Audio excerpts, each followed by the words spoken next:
essas sapatilhas só encantam quando calçadas e elas podem levar a lugares inimagináveis. E olha, não sou só eu que penso assim não. O primeiro ato na vida de um bailarino começa numa sala como essa. É na ponta dos pés e com muita delicadeza que elas querem conquistar o mundo. É na precisão de uma pirueta ou num plié bem executado que elas quebram paradigmas. As sapatilhas ajudam a trilhar um caminho para um futuro na arte. Estas bailarinas da Cidade de Deus, no Rio de Janeiro, se preparam para ganhar os palcos longe da comunidade. Elas embarcam para Nova York no ano que vem. Eu passei em uma prova para estudar numa, uma companhia de dança que se chama Icon Ballet. Fazer um curso e em Nova York a gente conseguiu a bolsa. Então, eu fiz uma prova e aí, quando eu fui aprovada, a Valéria comunicou e tal, e aí ela disse que seria em Nova York, na Icon Ballet, uma companhia, lá em Manhattan. Quem apostou no balé clássico como instrumento de transformação social foi a Valéria, que há 9 anos criou uma academia de dança na favela. Uma responsabilidade enorme para uma escola que nasceu de improviso. E a minha sogra um dia foi assistir a minha apresentação. Eu lembro que estava namorando o filho dela, né? E ela foi assistir uma apresentação minha de dança. E ela chorando no final, muito emocionada. Ela, Valéria, eu sempre tive o sonho de ser bailarina. Eu sempre quis dançar, mas sempre fui muito pobre, morava no miolo da comunidade, não tinha condição de pagar uma escola de dança. Mas eu queria fazer isso pelas crianças da comunidade, você podia dar aula lá. E na época eu era muito atarefada porque dançava ainda e tinha as escolas que eu dava aula. Aí eu falei, nossa, minha sogra, como que eu vou conseguir fazer isso? Ela, não, eu vou transformar o meu quarto numa sala. Mas eu, não dá para ser um espaço pequeno. Ela, não, eu vou deixar o espaço grande. E ela e meu sogro começaram a quebrar o quarto e a transformar o quarto deles na sala de aula que nós trabalhamos durante 8 anos. Ela abriu as inscrições para as crianças. Quando eu cheguei aqui tinha uma fila enorme e 50 crianças inscritas. Aí eu falei assim, gente, agora eu vou ter que ir, né? E eu comecei dando aula uma vez na semana. Eu só vinha para cá às sextas-feiras, porque era onde eu tinha um tempo livre. Mas não dava, porque a demanda era muito grande, né, para as aulas. E aí a gente começou abrindo mais vezes na semana, eu comecei a vir para cá à noite. E quando vi, eu estava com a minha semana inteira tomada com esse lugar aqui. Valéria se tornou esperança na Cidade de Deus. Nem a violência impediu ela de desistir de ensinar estas bailarinas. É impactante, porque quando você está fora, você tem uma visão totalmente diferente do que é a favela, né? E a favela é de luta, a favela é de muito trabalho, a favela agarra a oportunidade. E desde que eu vim para cá, eu acho que eu me envolvi mais porque eu via o sonho dessas meninas, o olhinho brilhando, saber que a gente às vezes está no meio de um tiroteio e eu pensando assim, não vou poder ter aula hoje. E o tiroteio acaba e já está todo mundo aqui na porta. Já está assim, tia, vai ter aula hoje, tia, a gente já está aqui. Então, assim, elas são apaixonadas porque elas abraçaram uma oportunidade. A escola começou com pouco mais de 50 crianças e hoje atende cerca de 200 alunos. A academia, que fica no meio da favela, mostra a possibilidade de um futuro melhor. Eu costumo pensar no seguinte, né? Todos nós queremos ter um mundo melhor, mas nós, às vezes, não fazemos nada para transformar o mundo de alguém. Então, assim, ser um agente de transformação é trazer, mesmo que seja para aquele momento, a esperança, a fé, a certeza de que tudo pode mudar. E esse lugar é esse lugar de transformação. E isso me impulsiona, porque nós temos histórias aqui de meninos que têm os irmãos todos envolvidos com tráfico e ele é o primeiro a vencer na vida, é o primeiro a terminar os estudos, é o primeiro a entrar em uma faculdade, é o primeiro a ter uma vida melhor. Então eu fico pensando assim, eu não consigo mudar o mundo inteiro, mas se eu conseguir tocar na vida dessas 207 crianças que estiverem aqui, o mundo vai ser melhor.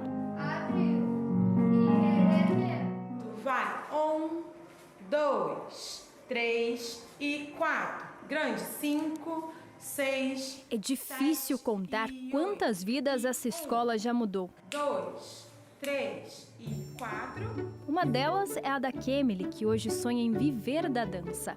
Eu acho que o projeto é muito importante, né, na vida de uma criança, na vida de uma pessoa, porque o projeto abre oportunidades, ele abre o olhar, a mente de uma criança, sabe? Porque eu sou prova viva disso, eu não tinha sonho, meu sonho era ser gerente de mercado, dona de um mercado, e hoje em dia eu tô aí sonhando em ser a primeira bailarina de uma companhia, ou ser uma solista, sonhando morar fora e, tipo, enxergando que tudo isso é possível, sabe? O projeto faz a gente enxergar isso.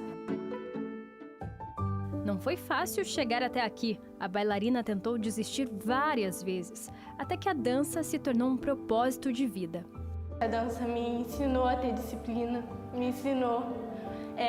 Eu aprendi o que é família, eu aprendi o que é amizade.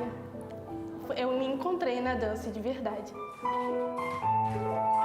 O sonho destas meninas é saltar grande, não só num grande ET, mas mudar de vida através do balé. Eu espero encontrar uma das melhores bailarinas, uma primeira bailarina de alguma companhia. Eu espero que eu consiga tirar minha família daqui, é o meu maior sonho, tirar minha família daqui. Dar uma condição melhor para minha família, para os meus avós que já estão na idade. 6, 7, olha a cabeça. Entre os morros e muros da Cidade de Deus estão escondidos inúmeros talentos. Sabe, de às vezes você olhar uma menina e você vê que dentro daquele conflito que ela tá, daquela guerra, daquela vontade de brigar, existe um diamante que precisa ser lapidado, né? Então isso aqui é uma fábrica de sonhos, de transformação. Esse muro está escondendo isso, porque o amor é tudo, né? Então o amor, ele envolve disciplina, carinho, educação, força, e isso tudo a gente tem tentado fazer aqui nesse lugar. 6, juntou, virei, e ombro, fecha, quinta.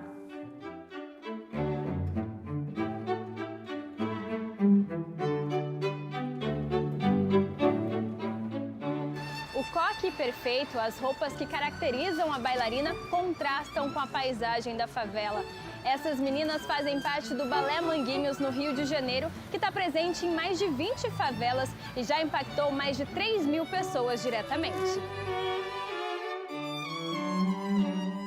Eu acho que a missão do Balé Manguinhos sobretudo, criar novas oportunidades, novas trajetórias, mostrar que existe caminhos diferentes a ser seguidos. A gente aqui tem a preocupação de ter uma formação artística muito séria, né, com profissionais competentes, mas a gente vai além disso. A gente quer que elas se tornem bailarinas, sim, se elas quiserem. Mas, assim, para a gente é muito mais importante que elas entendam que elas podem chegar em outros lugares e aonde elas quiserem. Se elas quiserem ser bailarinas, ok, mas elas podem ser médicas, elas podem ser advogadas, elas podem ser engenheiras, elas podem ser o que elas quiserem. O Balé Manguinhos foi criado em 2012 e leva o nome da favela para mostrar pertencimento e resistência. O projeto foi idealizado pela Dayana Ferreira, que faleceu em decorrência da Covid-19 no ano passado. O desejo dela era transformar vidas e dar motivos para os moradores da comunidade se orgulharem de onde vivem. O Balé Manguinhos foi fundado em 2012 pela Dayana Ferreira, minha amiga de infância, e ela decidiu fundar o Balé Manguinhos a partir de uma sensibilidade que ela teve com o território que nós morávamos na época, de muitas crianças na rua, na ociosidade, e ali ela já estava formada enquanto professora de educação física e bailarina. Aí ela decidiu dar aulas gratuitas no quintal de uma igreja, e aí na primeira semana ela já tinha 70 alunos querendo fazer aula, né? Obviamente ela foi expulsa dessa igreja porque não tinha espaço para tanta criança. E aí ela começou a ocupar outros espaços, né, no território, espaços de cultura, de trabalho, tanto quanto o CRJ, a Biblioteca Parque de Manguinhos, já com um número muito grande de alunos, de 250 a 300 alunos. A Ana Júlia não lembra exatamente quando chegou no projeto, mas tem crescido junto com ele.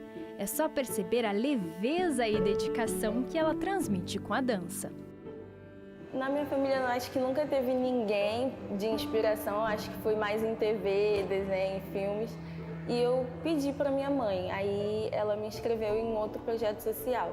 Só que aí não deu, o projeto social acabou, aí minha mãe descobriu o Balé Manguinhos. Aí eu tô aqui há 10 anos.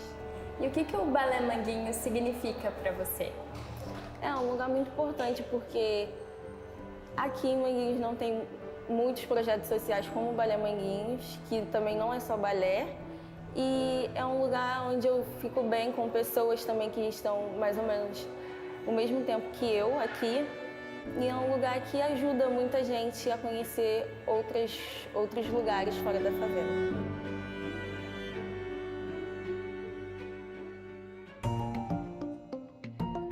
Com tão pouca idade, estas jovens bailarinas já se tornaram inspiração para outras meninas.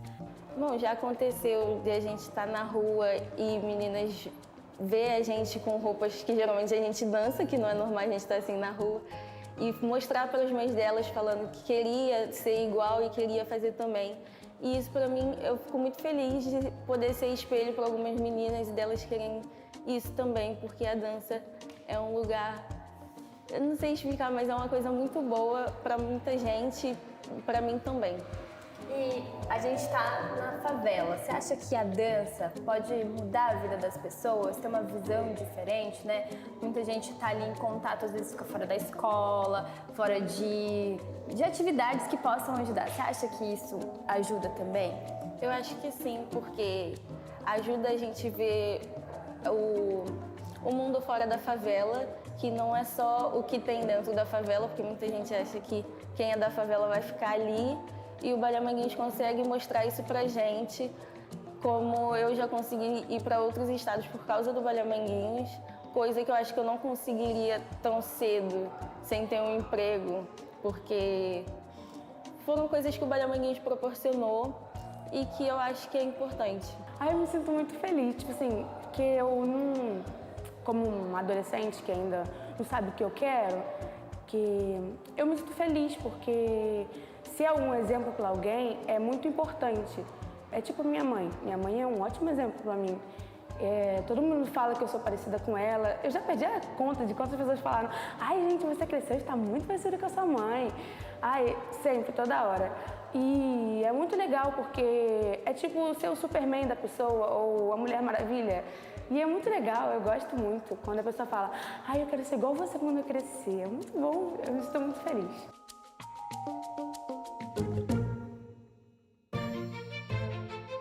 Este espaço no Complexo de Manguinhos tem incentivado sonhos desde muito cedo. Eu Quando gosto. você colocou essa roupa de bailarina pela primeira vez, como é que foi? É muito legal botar, porque elas me deram a roupa e eu botei. Você sempre quis usar essa roupa de bailarina? Sim. Você acha legal? O que você mais gosta de fazer no balé? Dançar, ficar em cima do palco dançando, fazer um monte de coisa. Quando você sobe no palco, você vê um montão de gente lá assim, como é que você fica? Sim, eu fico feliz. Você acha que a dança deixa a gente feliz? É? Deixa muito feliz.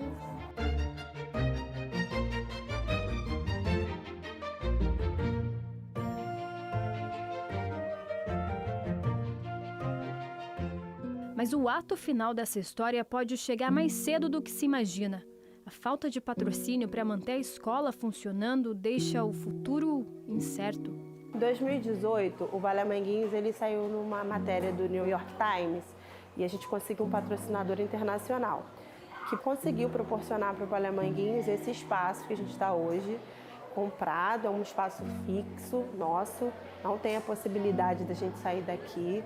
E também, além disso, ele manteve o Balé Manguinhos por 3 anos, com toda a folha de pagamento, de pessoal, de professores, enfim, manutenção dos uniformes. A gente conseguiu se estabelecer. A gente tinha uma política de patrocínio que até então isso deveria se encerrar nos 3 anos, né? E a gente nunca antes foi patrocinado, nem pelo governo do estado, nem pela Prefeitura do Rio. A gente nunca foi incentivado por essas leis. A gente tem alguns projetos hoje aprovados nessas leis de incentivos, mas a gente ainda não conseguiu captar recursos. Então, hoje, o Balé Manguinhos, mesmo tendo os projetos aprovados, ele sobrevive de doações de pessoas físicas, através da campanha Adote uma Bailarina, que a gente divulga no Instagram. É uma campanha que qualquer pessoa pode fazer a sua doação mensal e vai ajudar na manutenção desses alunos aqui. É claro que isso não é o suficiente. O que a gente recebe de doação não nos permite manter todos os alunos que nós temos hoje, mas é uma forma de tentar sobreviver.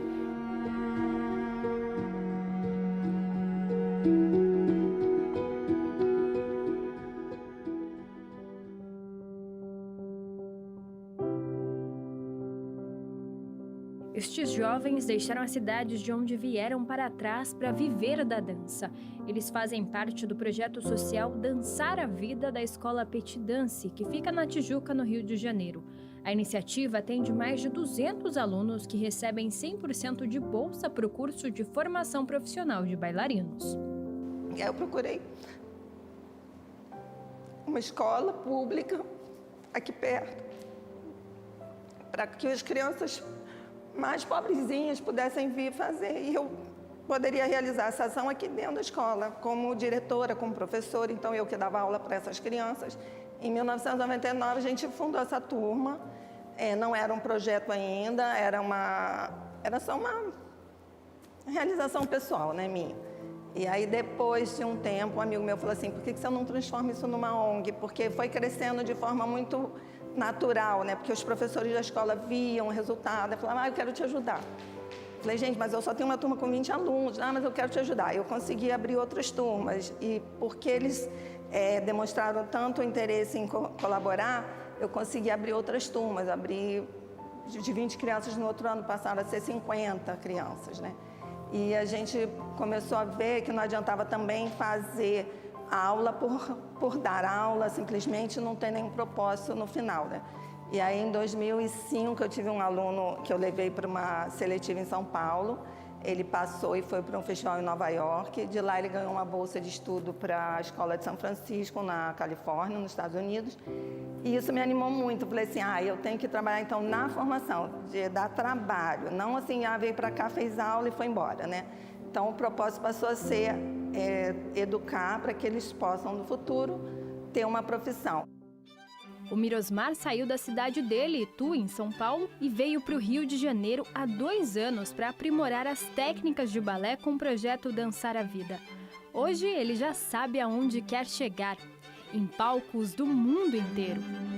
Meu objetivo maior é conseguir um contrato no exterior e eu vou conseguir. Eu tenho isso muito como objetivo e eu sei que é a minha meta e eu vou chegar lá. Eu sei que eu estou em um lugar ótimo, que já formou diversos bailarinos, então eu sei que eu estou na onde eu deveria estar. Até eu entrei na dança. Lá fui eu vestir meu colã, meia calça e as sapatilhas para tentar uma vaguinha na escola. Talvez virar bailarina profissional.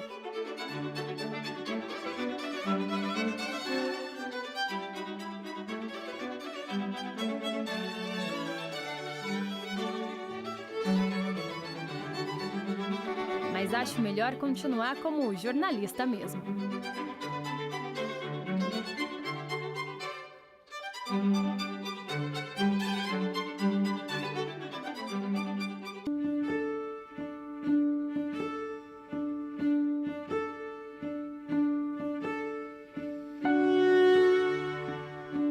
A figura da bailarina perfeita da caixinha de músicas ficou para trás. Nem toda bailarina usa pontas, algumas usam outros instrumentos para encantar o público. É o caso da companhia Dançando Sobre Rodas, que mostra que o corpo deficiente pode se movimentar.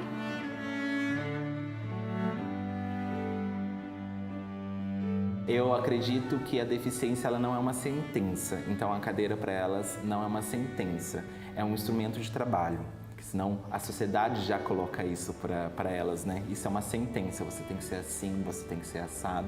E isso é para todos nós, né? E nós vamos nos moldando nesses padrões e esquecemos da nossa essência, esquecemos que nós somos muito mais do que um passarinho dentro de uma gaiola.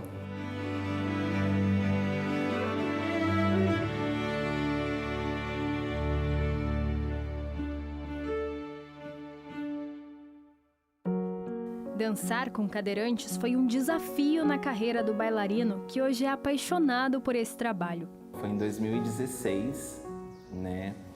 E foi uma amiga em comum que entrou em contato comigo, dizendo que tinha na época tinha uma aluna, né? Gabriela, que queria dançar. Então nós entramos em contato e eu falei para ela, olha, eu nunca dei aula para usuário de cadeira de rodas, mas eu topo esse desafio. E aí, então, eu comecei a desenvolver isso junto com ela. Tínhamos algumas regras, que era não ter nenhuma referência, não assistir nenhum vídeo como referência, e juntos descobrir como que é essa dança, né? Como que é essa dança por meio de uma cadeira de rodas, né? Eu falo muito isso. E aí, de que forma isso pode agregar não somente na questão física, mas na questão psicológica, na questão dessa arte que tem que ser sensível, dessa arte que toca, que reflete, né? E que convida a outra pessoa também a pensar um pouco sobre o que é realmente inclusão, né? Dançar vai muito além de uma expressão artística, de entretenimento. É também uma maneira de comunicar, transmitir uma mensagem. E é justamente isso que a companhia faz. Trabalhar com inclusão, trabalhar com dançando sobre rodas é ser resiliente, porque é muito difícil numa sociedade que exclui. Então, eu sempre falo isso para os meus alunos e principalmente para o pessoal da companhia. A dança, ela é um ato político. Como você usa isso? Fazendo com que essas pessoas reflitam o quanto é importante o papel do artista nos dias de hoje. Muito mais do que grandes pernas, técnicas, eu pegar a Fabi, girar ela, levantar ela, é o que eu quero dizer para essas pessoas. O que é realmente lutar por uma inclusão por meio da arte. A Fabiane faz parte da companhia, é a principal bailarina, mas foi o acaso que a trouxe para as artes há 5 anos. Eu tive a honra de assistir um espetáculo, né, que o Matheus estava apresentando no Sesc e estava na plateia e um dos momentos ele pega pessoas da plateia para fazer parte do espetáculo. E nesse momento ele me chamou. Eu até fiquei assim meio assustada, falei, gente, Será que é eu mesmo? Mas tá bom, vamos lá. E aí eu dancei, né? E demorei para procurar o Matheus, bastante. Demorei, ele até achou que eu não fosse procurá-lo. Por quê? Porque eu fazia parte do esporte, né? Então eu falei assim, como eu já estava enjoada do esporte, falei, por que não? Claro que eu já sabia que ia ser um grande desafio para mim, porque eu nunca tinha dançado sobre uma cadeira de rodas. Mas eu nunca também achei que não fosse possível. Porque para mim nada é impossível, tudo desde a pessoa tem que querer. Hoje ela se entrega totalmente à dança. Olha essa sutileza nos movimentos, a expressão quando ela se envolve com a dança, uma transformação provocada pela dança. Não, eu me sinto uma outra pessoa. Que eu antes, eu não conseguia enxergar, não que eu não me olhasse no espelho, mas eu não conseguia ver o meu corpo. E hoje eu já vejo, já consigo ver, né? Eu como pessoa, porque antes eu me escondia um pouco. A dança deu um ar diferente para a bailarina. A dança transformou muito, eu achei que eu melhorei bastante como pessoa. Eu tinha vergonha de me expor, porque no esporte a gente não se expõe muito, né? É mais assim, mais você e você, não tem que se pôr pro público, entendeu? É mais individual, na dança não. Me mostrou e fez eu me abrir mais e não me esconder tanto.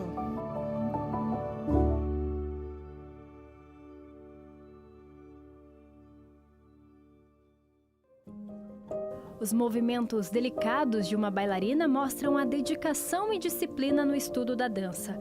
São movimentos que a Gabriela conquistou ao longo do tempo. ela tem paralisia cerebral e foi na dança que encontrou refúgio. Olha, sem dúvida nenhuma, a dança me trouxe muito mais alegria, leveza e me fez me entender, né, me aceitar mesmo, assim, como pessoa, como eu sou, porque a dança, né, sempre mostra muito mais da gente. Eu digo que a dança foi um presente e é um presente de Deus. Eu tenho como missão, eu vejo como uma missão, porque é mágico o que acontece aí, sabe? Em palavras eu não consigo explicar, é só sentindo mesmo, assim. Ela foi uma das precursoras da dança sobre rodas. Vencer barreiras e se tornar inspiração para outros bailarinos não foi fácil.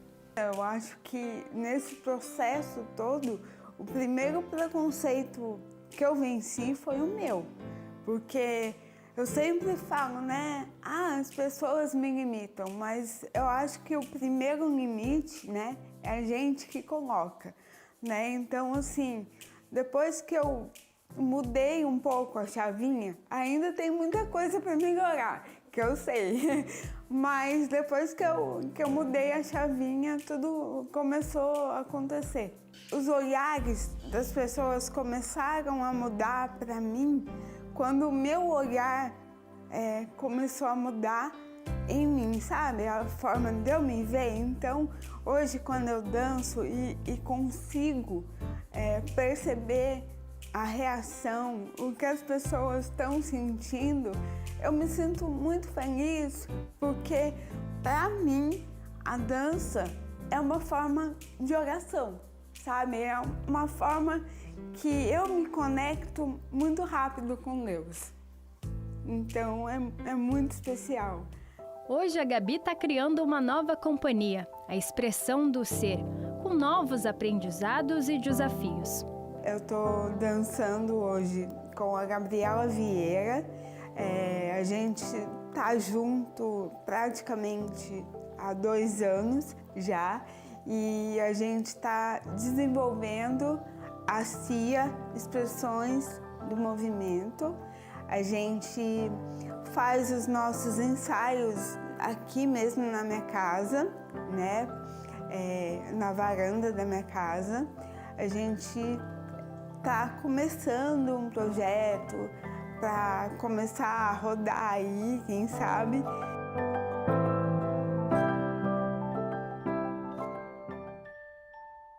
Segundo os dados do Instituto Brasileiro de Geografia e Estatística, IBGE, pelo menos 45 milhões de brasileiros têm algum tipo de deficiência, o que corresponde a 24% da população do país.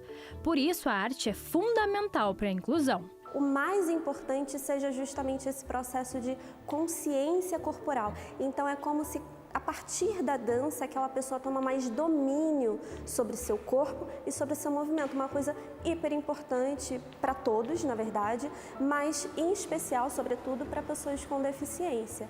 E eu acho interessante esse processo de inclusão, porque, em primeiro lugar, a dança tem muitos benefícios, então seria interessante que estivesse à disposição de todos, mas, em segundo lugar, a dança é uma competência humana.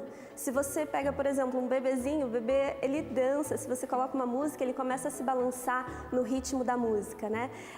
Contrário, por exemplo, de escrever. Possivelmente, o escrever precisa ser aprendido, enquanto que a dança, essa competência de dançar, de se movimentar com o ritmo, é uma competência já humana. A gente dançar, no mínimo, 12 mil anos, né, como espécie, possivelmente muito mais. Então, eu acho que a dança ser inclusiva é uma questão muito mais marcada por história e pela sociedade no geral, porque todos podemos dançar e deveríamos dançar, né? Então, a dança acaba abrangendo todos esses fatores, né? Então, trabalha o físico, trabalha o mental, trabalha o social, é uma dança, é um formato grupal. Então, acaba trabalhando o bem-estar em todas essas esferas que a maior organização de saúde, né, aponta como essenciais para a gente conseguir ter promoção de saúde. O trabalho na Associação Fernanda Bianchini é incluir pela dança. A inclusão às avessas acontece porque a gente precisa, para ajudar as meninas a se deslocarem no espaço, a gente precisa de um auxílio, a gente precisa de um guia, um direcionamento.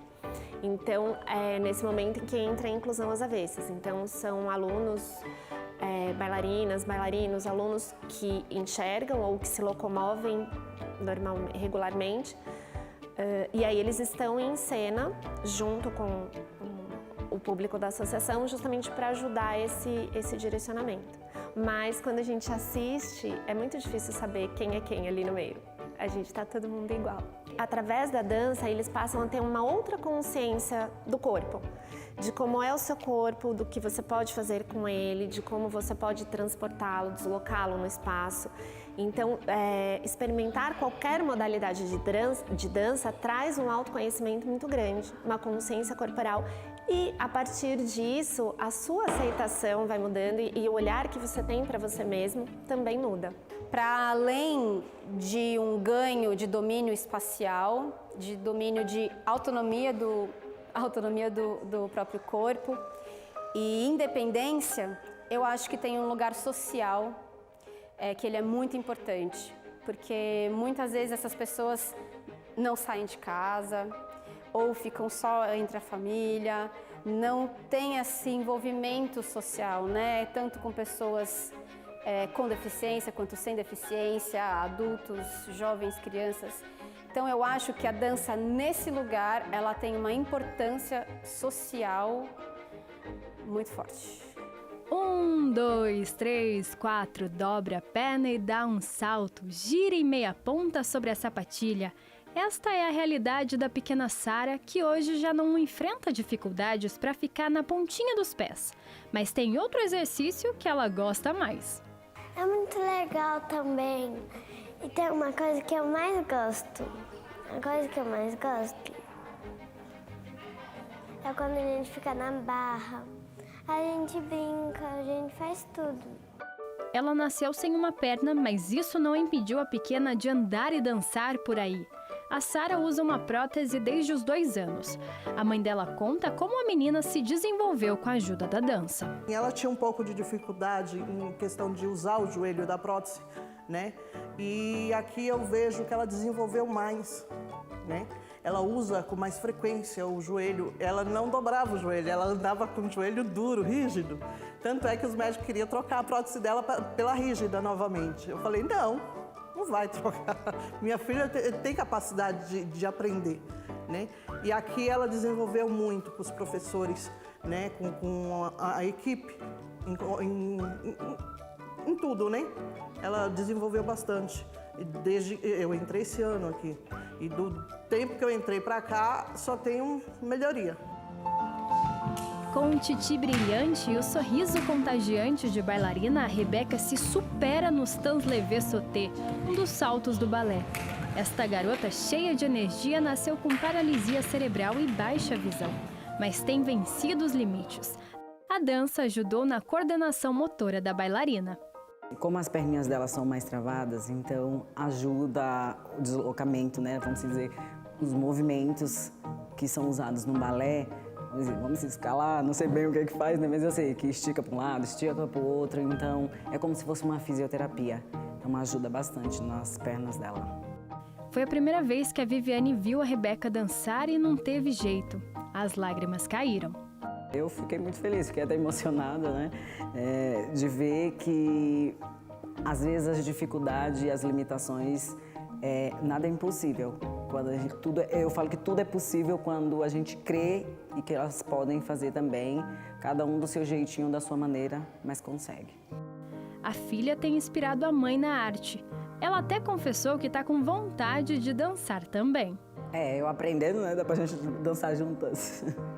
Né, Rebeca? Ô, Rebeca, me conta, se a mamãe colocar uma roupa igual a sua assim, você vai dançar com ela? Vai? Aqui no balé? Isso, no balé.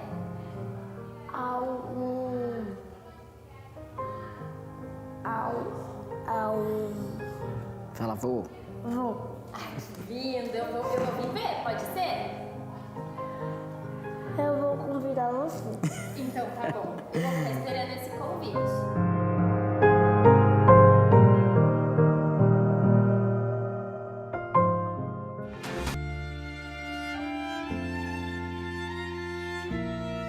Na dança, eles ainda são minoria. Afinal, a presença dos homens ainda é repleta de desafios e preconceitos. No caso da dança, e mais especificamente da bailarina, né, o movimento acaba sendo uma expressão tida e entendida como feminina, né, do corpo da mulher em exposição, mesmo que inatingível, mesmo que sublime, mesmo que supremo. Então, contraditoriamente, o espaço público que é ocupado pelo homem vai assistir e vai apreciar o corpo da mulher em exposição, mesmo que sublime, mesmo que inatingível. Então, esse movimento originalmente voltado para os movimentos da mulher, né, não foram aceitos, não foram admitidos numa cultura machista que se desenvolve ao longo do século XIX e XX, né? Pouco antes, em alguns casos, né? Mas mais especificamente numa sociedade moderna, industrializada, de um homem que decide o que pode, o que deve, né? Deve ser feito. Várias barreiras diminuem o público masculino dentro da dança. O Mirosmar viu isso na prática. Na minha primeira escola de dança, eu era o único menino. Quando eu acabei vindo para o Rio de Janeiro para participar da escola Petit Dance, do projeto social Dançar a Vida, eu me deparei com uma realidade que era fora da minha, porque aqui tem muitos meninos, muitos. É uma das escolas aqui no Brasil que tem mais meninos. Então eu acho que isso hoje em dia está crescendo muito mais. Isso é ótimo, porque mesmo crescendo, meninos ainda são minorias, né? No balé clássico, na dança. No balé clássico em específico, por toda a questão de preconceitos, né, intolerância, né, de aceitação, enfim. Eu acho que, mas, enfim, está crescendo hoje em dia e eu fico super feliz. E hoje aqui a escola tem tantas crianças pequenas, meninos, né? E eu sei que a gente já somos inspirações para eles e que um dia que somos referências, que seremos mais ainda no futuro, sabe? Então eu acho que esse é o nosso legado, é essa nossa postura todos os dias, como a gente se porta, como a gente trata as pessoas, essa futura geração que está vindo, o que somos para eles, sabe? O que seremos. Então eu acho que tudo isso leva em conta. O Vitor também já foi o único bailarino de algumas escolas que estudou. Mas o apoio da família sempre foi fundamental para realizar o sonho de viver da dança. Quando eu comecei a dançar, a minha mãe, ela me apoiava muito. E o meu pai não tanto, até porque eles eram separados. E aí minha mãe, que foi na escola comigo, meu pai, ele era um pouco mais distante, mas ele nunca deixou de ser presente na família. Mas aí, quando eu comecei a dançar, minha mãe que me levava, me buscava no balé. E depois da minha primeira apresentação, eu chamei meu pai para ir assistir minha primeira apresentação. Ele foi e depois disso tudo mudou. Tudo mudou. Ele me levava para o balé. Hoje em dia, ele me manda mensagem toda hora. Ele fala, meu filho, eu te amo, cuidado aí, porque meu pai ele é militar, né? Então, ele é todo cuidadoso, ele fica preocupado da minha carteira, da minha mochila, de estar no metrô e tal, de festa. Mas assim, minha família é tudo pra mim, tudo pra mim.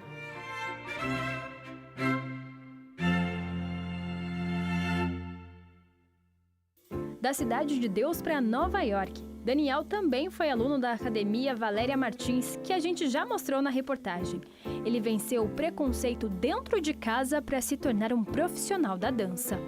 Esse negócio de dança é só para mulher, não só na minha vida, mas também na minha família, né? Então, eu sofri um pouquinho de preconceito, sim, por eu ser homem. Sofri um pouco de dificuldade porque eu ainda era de menor, né? Eu não podia me sustentar ainda, então eu ainda dependia dos meus pais. Eu comecei com 15 anos. Meu pai ainda era um pouco chato em relação a isso, tinha um pouco receio. sobre a homossexualidade também. Então, mas eu falava assim, pai, mas é isso que eu quero pra minha vida. E ele foi deixando, mas ao mesmo tempo não apoiando, sabe? Mas, contudo, ele tava vendo que eu tava me dedicando, ele tava vendo que eu não faltava nenhum dia, não tinha nada que me impedia de faltar às aulas, e às vezes eu ia horas antes, né? Foi um momento de amadurecimento, sabe? Porque ao mesmo tempo que eu fui pegando responsabilidade, eu fui conhecendo os meus sentimentos, eu fui vendo quem sou eu, o meu interior e a força que eu tenho. Foi um ápice, sabe, da minha vida, conhecer o balé.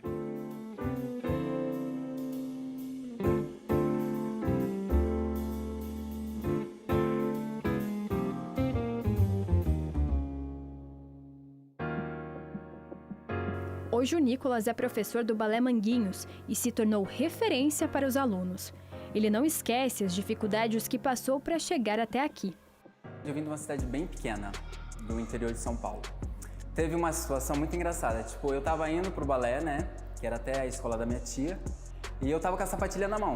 Aí veio alguns meninos que eram amigos, assim, colegas, e eu, por essa vergonha, né, porque o menino, quando ele é novo, ele não tem essa segurança de querer fazer algo, entendeu? Independente do julgamento. Eu joguei a minha sapatilha fora, tipo, e eu não queria ser zoado, entendeu? Aí isso foi algo que na época me pegou muito. Mas ali foi superado isso.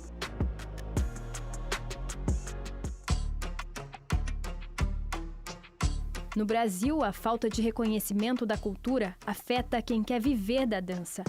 Ainda existe uma atmosfera de preconceito que vai muito além do balé clássico e chega a outros ritmos, como o hip hop. Uma vez que a dança é a expressão de uma mensagem, né? O hip hop transmite uma mensagem que não é aceita, não é uma mensagem esperada, não é uma mensagem aguardada pela moral vigente. Ainda nós temos uma moral conservadora que prefere a perfeição da bailarina no palco, né, como a mensagem do inatingível, a mensagem do sublime, do supremo, do que a mensagem de um ser humano que grita pela injustiça, que é típico da mensagem transmitida pelo hip hop. O hip hop ainda é visto como marginalizado. Quem está na cena há alguns anos diz que as opiniões negativas sobre o movimento estão menores. Hoje mudou bastante, mas o hip hop, a cultura hip hop, os 4 elementos da cultura hip hop ainda é muito vida como marginalidade, né? Porém, a gente começou a conquistar outros espaços onde hoje tem mais visibilidade. O break agora entrou para as Olimpíadas, está virando um patrimônio cultural maior. Sempre teve uma representatividade dentro das periferias, só que está sendo visualizado agora, porque hoje o mercado está pedindo muito o hip hop, né? Junto com o funk, junto com a cultura periférica.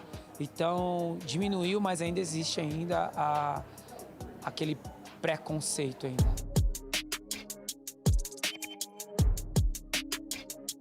É importante a gente respeitar a história do hip hop. Eu acho que é importante que todo mundo dança entenda, né, que veio do gueto, que veio dessa parte mais periférica mesmo.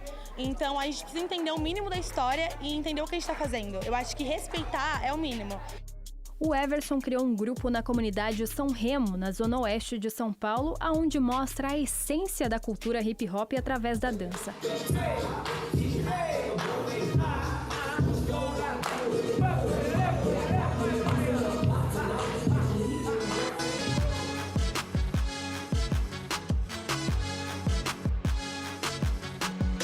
São 24 anos dedicados ao ensinamento deste estilo, não só de dança, mas de vida. A gente sempre teve a vontade de transmitir um pouco da nossa cultura para as crianças, que não tem muito o que fazer dentro das comunidades. Então a gente seria eu, na verdade, né? Teve a ideia de começar a difundir, fazer trabalhos voluntários com as crianças das comunidades, pegando todo o conteúdo que a gente aprende nos campeonatos, nos festivais, trazendo toda a doutrina para dentro das comunidades, trazendo um olhar diferente. E aí cresceu muito, a gente começou a ter muito aluno, começou a crescer, e aí onde, devido a muitas pessoas me orientar, falou, cara, abre o instituto, documentamento, faz o documento, faz tudo certinho e cria uma instituição, uma entidade social, porque vocês já estão fazendo um lindo trabalho. Foi aí que nasceu o Instituto Cibernéticos.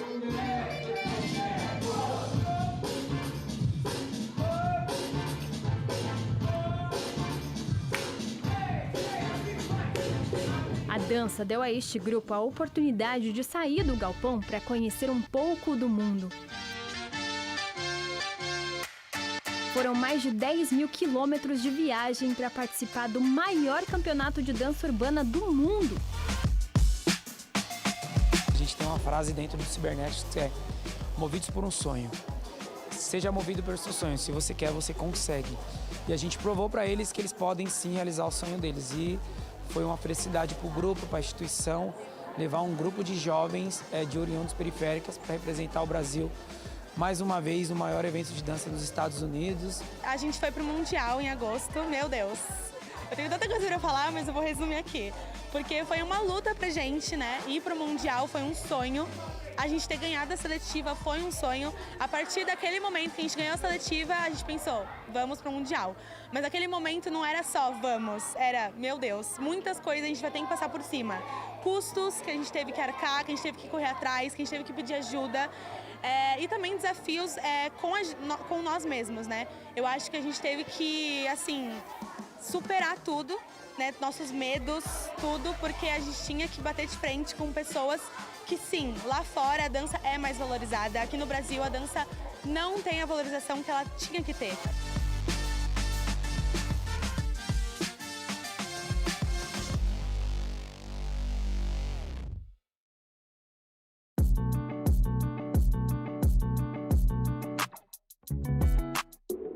Envolvido na música desde cedo, o João Vitor respira a dança.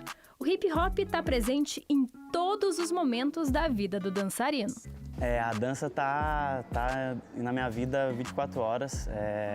Eu respiro dança, mas eu não trabalho só com dança, né? Eu trabalho com outras coisas também, né? Mas o tempo todo eu tô dançando, tô treinando, tô estudando e dou aula, tipo, fim de semana eu sempre tô dando aula. E conversando com meus alunos também, que eu tenho contato com eles o dia inteiro, a semana inteira.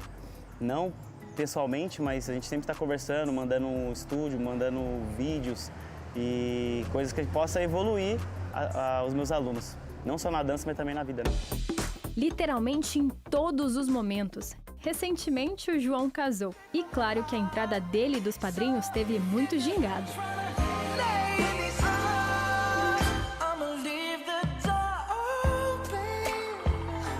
A dança sempre esteve muito presente, assim, na vida da gente, né? Então, quando a gente decidiu mesmo se casar, a gente não tinha como ser de outra forma se não tivesse a dança, né? Então, desde o início do casamento até o final do casamento, foi dança até o final.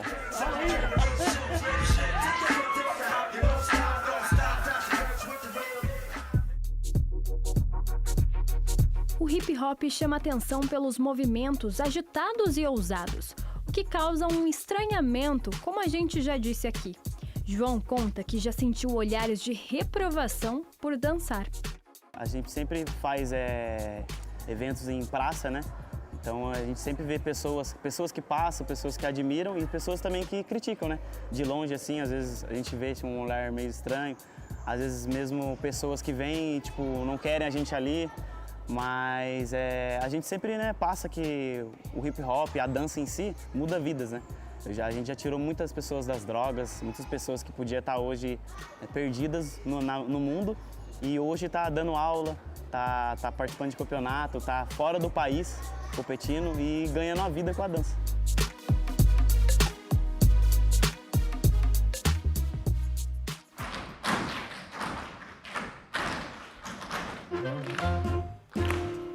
O som é forte, arrepia.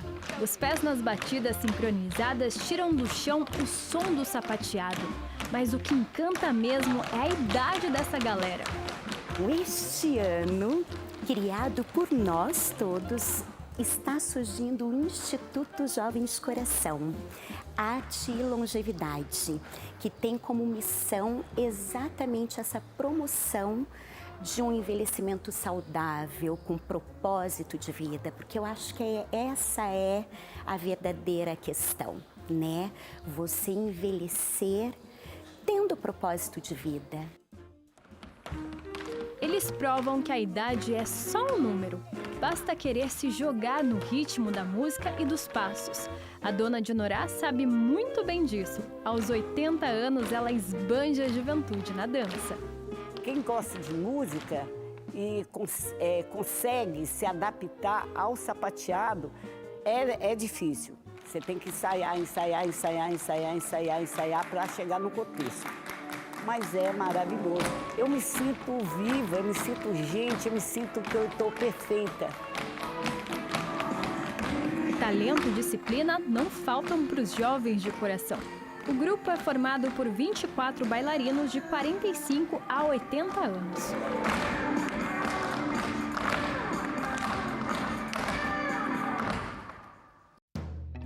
O que não falta também por aqui é amor. A dança uniu corações. E um dia estava eu lá, num dos ensaios, entra uma bela morena dessa aí, certo? E meu coração saiu para a boca. Eu sempre tive que fechar a boca, assim, porque eu não aguentava dentro de mim. Aí tem um teu amigo Nesir lá, ia toda hora conversar com ela, punha a mão dela, eu pelo espelho, não queria dar na pinta muito, né? Falou, ô, cara, tira a mão da menina aí, cara. Eu ficava assim, mas falando por mim, certo? Daí, devagar, ela entrou também, daí nós fomos se entrosando, conversamos, ficamos amigos, mas em um ano e pouco, certo? Que daí, disso aí gerou um romance, um amor perfeito, que já está fazendo quase 5 anos já que nós estamos juntos. Eu adorei, que eu nunca tinha feito, né? Coisa diferente, coisa assim que anima, levantou meu astral, eu estava muito para baixo. E lá eu conheci ele, né? Porque não é só dança, né? Também tem os cupidos, né? E o cupido aqui me flechou.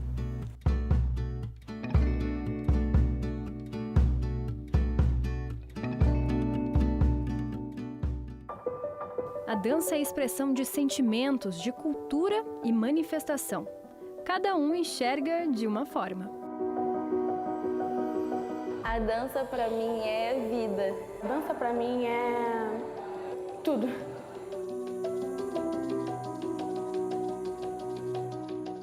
Eu acho que a dança é a forma mais difícil e mais simples do ser humano se expressar.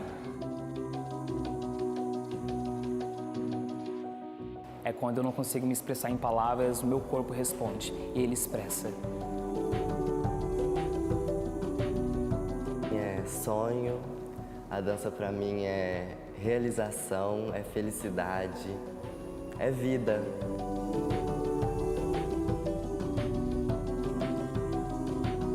É onde eu consigo expressar tudo que eu sinto, é onde eu mostro a minha realidade, o que eu passo de verdade.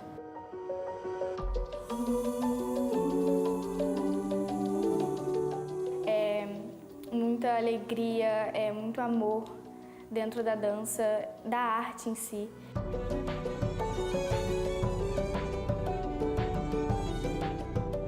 A dança pra mim é movimento, a dança pra mim é alegria, é amor, é, sei lá, tá fazendo o que você gosta, sabe? A dança pra mim é você tá com você, assim, tá sentindo você, o seu corpo, a sua mente.